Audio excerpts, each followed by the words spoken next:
Welcome if you're joining us live or you're watching later. Welcome, everyone. I'm glad to be here.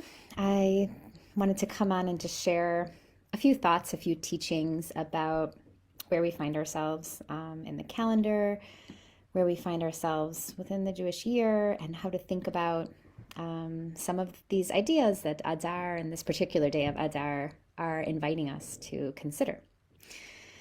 So before we do that, I just want to, wherever you are, if you happen to be sitting at your computer, on your phone, wherever you happen to be, just invite you to take a moment and settle yourself.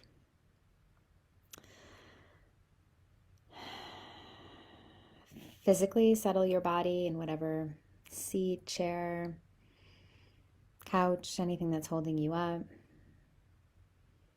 Ground your hips, your feet into the space where you find yourself right now. You can gently close your eyes for just a moment if that's comfortable.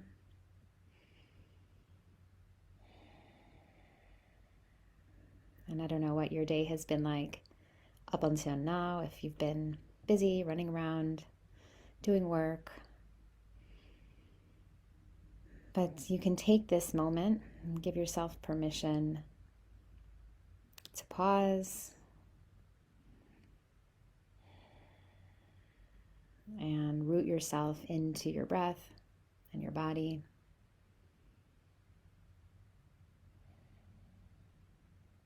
Letting your breath slow down.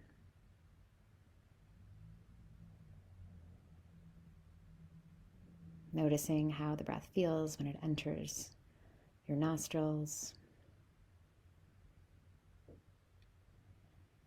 Maybe it's the first time today that you've paid attention to your breath.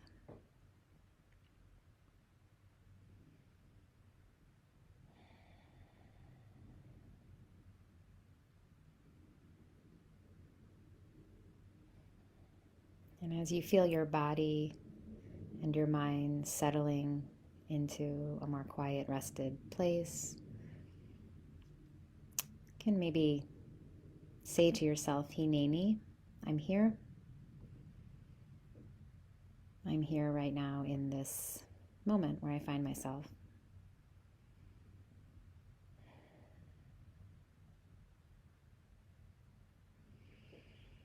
So welcome, everyone.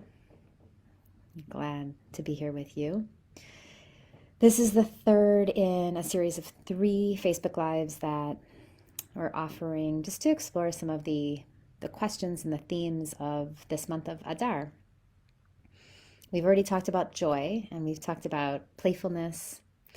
And today I wanted to focus on an idea, excuse me, a phrase that comes up at the end of Megillat Esther in chapter 9, when we kind of get a synopsis, when we get a synopsis of what has happened thus far in the narrative of Esther and what has transpired at the end. And the words are v'nahafochu, that everything was turned upside down. The opposite happened of what they had thought, assumed, predicted would happen to the Jewish people in the story of Esther.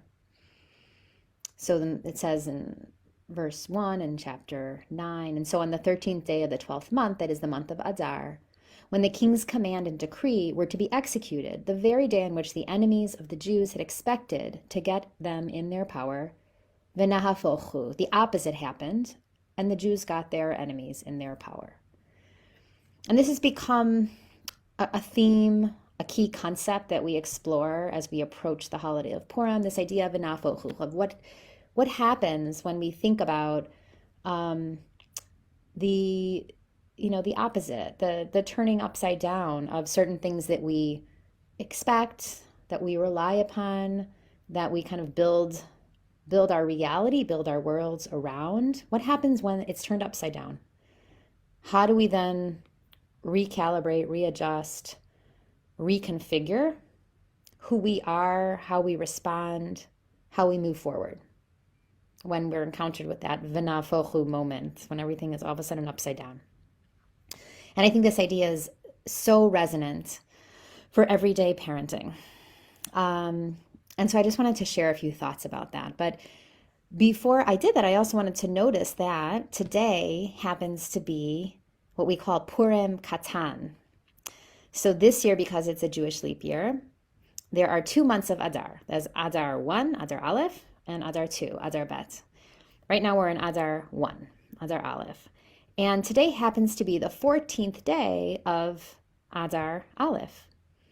So on a normal year, if we were just the 14th day of Adar, today we'd be celebrating Purim, because Purim is celebrating the 14th day of Adar. But it happens that this year we have 2 Adars, and the holiday of Purim is going to be celebrated in the next month of Adar, so in a month from now.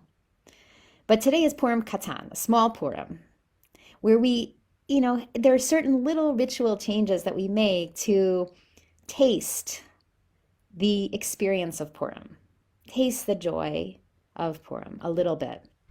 So this is a really auspicious, wonderful time to be talking about these ideas, because this is actually Purim Catan. This is kind of a small version of Purim. And in a month, we'll get to experience the expanded version of what Purim is. So today, I just really wanted to talk about this idea of encountering this reality that I was mentioning as a parent when things are upside down. And I would say that there's 2 ways to think about this idea in my experience as a parent. Sometimes I think we move forward with certain expectations, certain behaviors, certain patterns, based upon how we understand a situation with our children, right? We can move forward, we can make choices about our parenting based upon our understanding of what's going on. And then there'll be moments, I don't know if it's happened to you, but it's definitely happened to me, where I have felt that I had it all understood, I had it under control, I knew how to manage, I knew how to respond to, this particular child, this particular challenge or situation. And all of a sudden, unexpectedly, things get turned upside down. And then all of a sudden, you find yourself with the ground pulled out from under you, trying to refigure it all out. So if you have had an experience like that, I invite you to think about that and what that experience is like, and how that can sometimes really provoke anxiety, uncertainty about, well, what do I do now? Right? Am I failing at this parenting thing if I thought I knew what I was doing and actually the situation is totally different than what I understood? If that's happened to you, don't feel badly. That happens to most of us. I've definitely been there multiple times. And I think that those moments when your parenting life, your parenting world, or the way that you've kind of crafted your parenting world, when it's turned upside down, it often requires a lot of humility for us as parents, of summoning kind of that, acknowledging that we are in a humble, vulnerable place, and that life is uncertain. And we have a decision then how to move into that space. Do we resist it?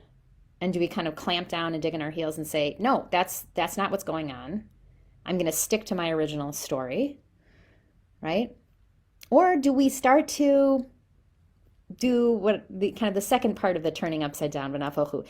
Do we use that experience as an invitation to actually do an intentional v'nafochu of turning it upside down, right? When we feel turned upside down, when we feel like the rug has been pulled out from under us, can we respond with intention by saying, I guess I didn't understand clearly what was going on here. Maybe I didn't really see what my child was experiencing.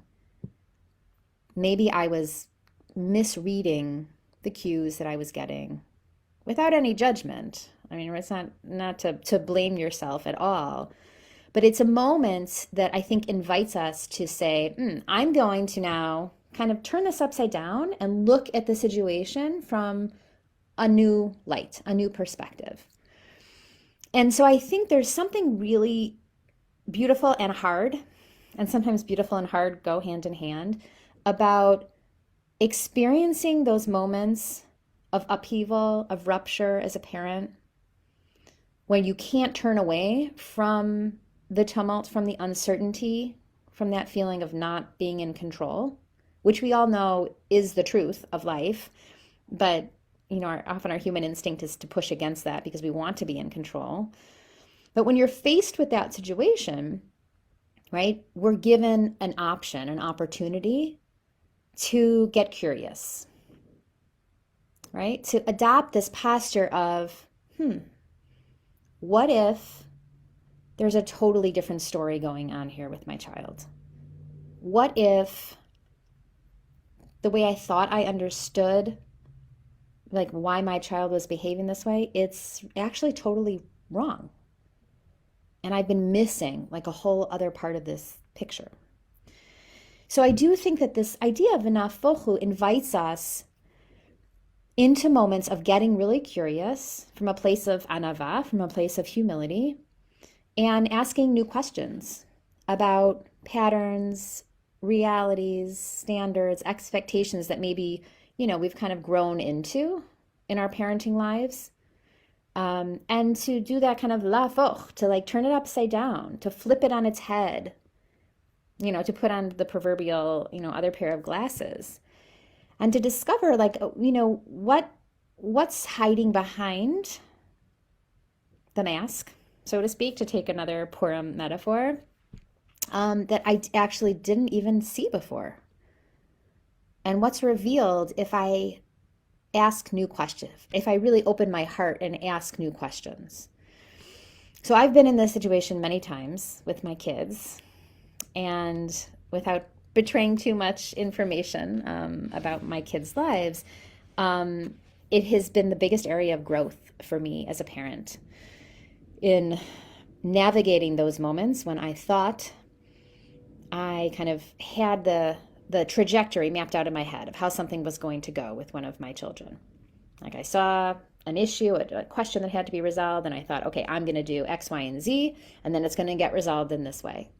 And my child will be happy and content with the resolution. So many times it doesn't map out that way, right?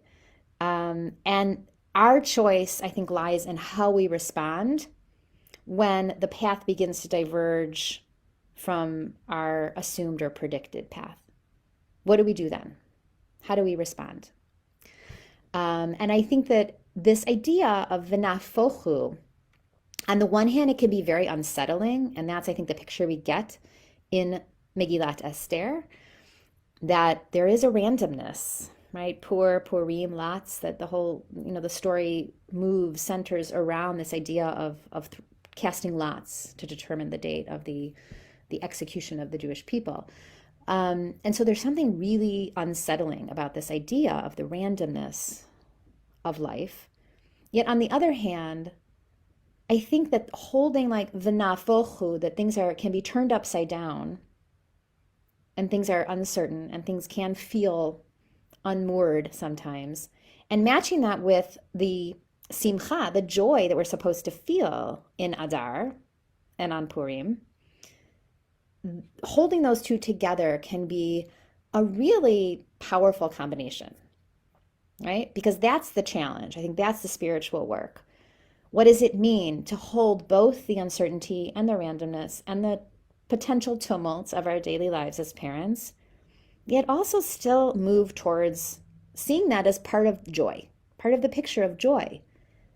Joy is understood as, it's much more expansive than happiness. Joy is, kind of stepping back and seeing the wider picture of meaning and growth and fulfillment.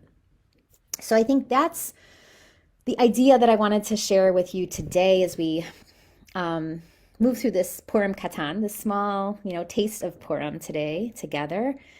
And I just wanted to share some of those thoughts with you today. And I also wanted to mention that I am really excited to be able to launch this new Peaceful Parent Cohort that's going to start on March 1st. We have been expanding the program across North America, not just the United States, but also into Canada. And we've really moved mostly towards partnership cohorts, working in partnership with different communities around the country. Um, and we're only going to do one open cohort a year right now. That's the plan, where anyone is invited to join from across the country, across North America. And this is that cohort this year that will begin on March 1st. And I can tell you I just finished one cohort this past Sunday. I'm closing another cohort tonight, actually. Um, it is such an incredibly powerful program, and the community that is formed amongst the parents, all asking new questions about who they want to be as parents and what does it look to bring Jewish values, Jewish teachings, mindfulness-based tools and practices into their parenting to make their parenting lives more compassionate and connected and peaceful. It's really been mind-blowing to watch some of the aha moments that parents have had. And it's such a joy for me. Talk about joy in the month of Adar. It's such a joy for me to be able to be a part of these groups and to help facilitate the growth and the learning and the sharing and the conversation that happens over the 6 weeks of the program.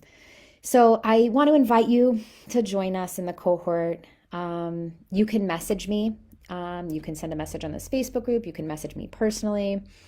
Please reach out if you have any questions. If you're curious about the program and you want to know more about it, I'm always happy to talk, find a time to chat. And I would love to have you to join me in the journey of Peaceful Parent. I know that it is powerful and impactful, and I would love to share that with you. So wishing you a very joyful Purim Catan, and reach out if you have questions about Peaceful Parent.